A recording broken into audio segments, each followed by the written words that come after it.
நாளைக்கு எக்ஸ்போ வச்சுட்டு இன்னமும் என்ன பண்றீங்க? திருத்தணியில வீடியோ கால் மூலியமா கஸ்டமர் வந்து சாரீல ஆர்டர் பண்ணிருக்காங்க. அவங்க வந்து லோக்கல் திருத்தணியே அப்படின்றதுனால அவங்களுக்கு நான் இப்ப டிஸ்பேச் பண்ண போறோம். டோர் டெலிவரி கொடுக்க போறோம். அதாவது மலை சில்க் சாரி வந்து 2 சாரி எடுத்திருக்காங்க. ஒயிட் கலர்ல பாம்பம் அந்த சாரி எடுத்திருக்காங்க. நம்மள்கிட்ட ரொம்ப ஹிட்டான ஸ்டோன் ஒர்க் சாரி எடுத்திருக்காங்க. சிவா பிராண்ட்ல காலர் நெக் குர்த்தி ஒன்னு எடுத்திருக்காங்க. பிராண்டட் பாக்ஸ் ஐட்டம் ஷில்பகலா சாரி ஒன்னு எடுத்திருக்காங்க. ரெகுலர் வேர் சாரி ஒன்னு எடுத்திருக்காங்க. இவ்வளவு சாரியுமே ஒரே கஸ்டமர் தான் புக் பண்ணிருக்காங்க. இவ்வளவு சாரி பில் ஒரு 7000 வந்திருக்குமா? இல்ல, ஜஸ்ட் வந்து பாத்தீங்கன்னாக்கா 3650 தான் வந்திருக்கு. எத்தனை ப்ராடக்ட் வந்திருக்கு? சாரி வந்து பாத்தீங்கன்னாக்கா 7 சாரி புக் 7 சாரி வந்திருக்கு.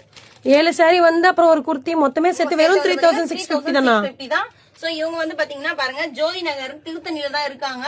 இவங்களுக்கு நம்ம டோர் டெலிவரியும் பண்ணி கொடுக்க போறோம். சோ மறக்காம நீங்க லக்கி பேஜ் வந்து ஃபாலோ பண்ணிக்கோங்க. வர முடியல அப்படின்னா கண்டிப்பா வீடியோ கால் ஆப்ஷனும் இருக்கு. உங்களுக்கு இந்த டோர் டெலிவரி பண்ணிடுவோம்.